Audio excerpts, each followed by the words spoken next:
आज की तारीख है 31 अगस्त 2020। हमारे देश के भूतपूर्व राष्ट्रपति प्रणब मुखर्जी आज शाम को हमें अलविदा कहकर चले गए। इस वीडियो में हम उनके इतिहास के बारे में बात करने वाले हैं, तो बने रहिए अंत तक हमारे साथ।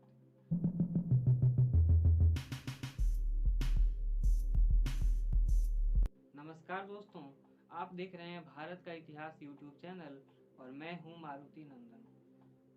31 अगस्त 2020 को 84 साल की उम्र में हमारे देश के भूतपूर्व राष्ट्रपति प्रणब मुखर्जी हमें अलविदा कहकर जा चुके हैं। तो दोस्तों, प्रणब मुखर्जी के बारे में जानते हैं। पॉइंट नंबर 1, प्रणब मुखर्जी का जन्म 11 दिसंबर 1935 को पश्चिम बंगाल के मिराती गांव में हुआ था। उनके पिताजी का नाम श्री कमत किनकर मुखर्जी था और उनकी माताजी थीं श्रीमती राजलक्ष्मी मुखर्जी। पॉइंट नंबर 2, प्रणब मुखर्जी का विवाह 1957 में यानी करीब 22 वर्ष की उम्र में सुरवा मुखर्जी के साथ हुआ था और 2015 में जब प्रणब मुखर्जी हमारे देश के राष्ट्रपति हुआ करते थे, तब उनकी धर्मपत्नी 74 वर्ष की उम्र में इस दुनिया को अलविदा कहकर चली गई। पॉइंट नंबर 3, प्रणब मुखर्जी राजनीति में आने से पहले एक कॉलेज में राजनीति विज्ञान के प्रोफेसर हुआ करते थे।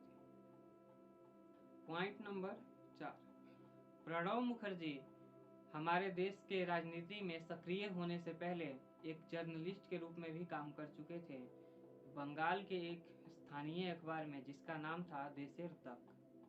पॉइंट नंबर 4, प्रणब मुखर्जी सन 1969 से हमारे देश की राजनीति में सक्रिय हुए। उस समय हमारे देश की तत्कालीन प्रधानमंत्री इंदिरा गांधी ने उनको दिशा निर्देश किया था ताकि वो राज्यसभा में एक सदस्य बन सके। पॉइंट नंबर 5, इंदिरा गांधी की हत्या के बाद प्रणब मुखर्जी ने कांग्रेस छोड़ दिया था और उन्होंने अपनी खुद की पार्टी बना ली थी जिसका नाम था राष्ट्रीय Samajwadi party.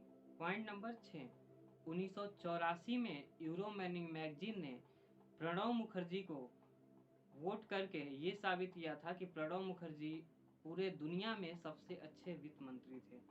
Point number 7, Pranab Mukherjee हमारे देश के एकमात्र वित्त मंत्री हैं जिन्होंने अब तक 7 लगातार बजट सत्रों को प्रस्तुत किया है। पॉइंट नंबर 8, प्रणब मुखर्जी की पुत्री शर्मिष्ठा मुखर्जी के अनुसार प्रणब मुखर्जी काम के प्रति बहुत तत्पर रहा करते थे। वे दिन में 18-18 घंटे तक काम किया करते थे। सिर्फ उसी दिन वे काम नहीं करते जिस दिन वे दुर्गा पूजा के लिए मिराती गांव में सम्मिलित होते थे। पॉइंट नंबर 9, प्रणब मुखर्जी हमारे देश के मोस्ट वर्सटाइल मंत्री थे।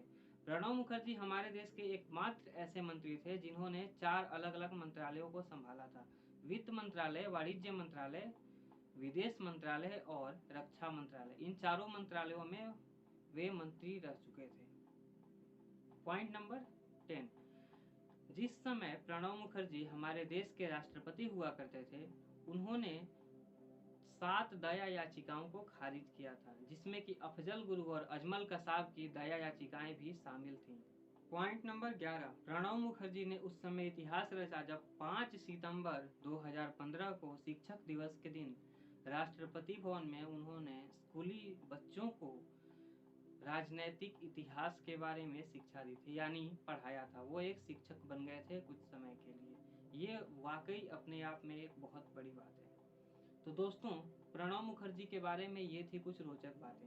अगर आपको ये वीडियो पसंद आई तो इसे लाइक करें, शेयर करें और आने वाली ऐसी अद्भुत वीडियोज के लिए हमारे चैनल को सब्सक्राइब कर लीजिए। आपका बहुत बहुत धन्यवाद।